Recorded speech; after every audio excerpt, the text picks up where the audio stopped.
Сагата за случајот на Васил Јованов за поседување и трговија со дрога и натаму продолжува. Врховниот суд реши да го прифати барањето на одбраната и да ја укине пресудата на Скопска апелација, со која беше осуден на 3 години и 10 месеци затвор и предметот повторно им го врати на одлучување. Од Врховен суд образложуваат дека главната причина за ваквата одлука е што Јованов и неговиот адвокат не биле повикани на апелација при одлучувањето, иако тие тоа го побарале, што според Врховен е спротивно на правичното постапување и праксата на Европскиот суд за човекови права.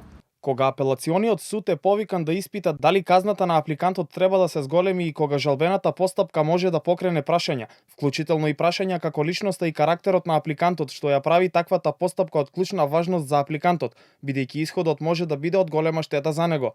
Второстепениот суд не може правилно да го испита случајот без директно да го сослуша жалителот и да стекне личен впечаток за него. Стои во одлуката. Од апелација пак за Канал 5 велат дека веќе ја примиле одлуката од Врховниот суд и дека е формиран предмет со нов број. Посочуваат дека истиот ќе биде даден на советот кој што постапувал и кој треба да ги разгледа насоките од Врховен, пошто повторно ќе се изјаснат. Апелација во февруари му досуди 3 години и 10 месеци затвор на Васил Јованов неколку дена по сообраќајката во која ја прегази Фросина, откако првично кривичниот суд лани му одреди само воспитна мерка да оди во поправен дом како помлад малолетник. За ваквата одлука судиката Даниела Алексовска Стојановска беше јавно напаѓана и обвинувана за можна корупција и близко со семејството Јованови, но судскиот совет не најде ништо спорно во нејзиното постапување. Пресудата на апелација беше земена во предвид како отежнителна околности вчера при одредувањето на казната од 12 години затвор за сообраќајката, но од кривичен суд велат дека при изрекувањето на казната судиката не знаела за одлуката на Врховен суд. Дали какво влијание ќе има за оваа пресуда, повторно ќе одлучува апелација, со оглед дека одбраната веќе најави жалба.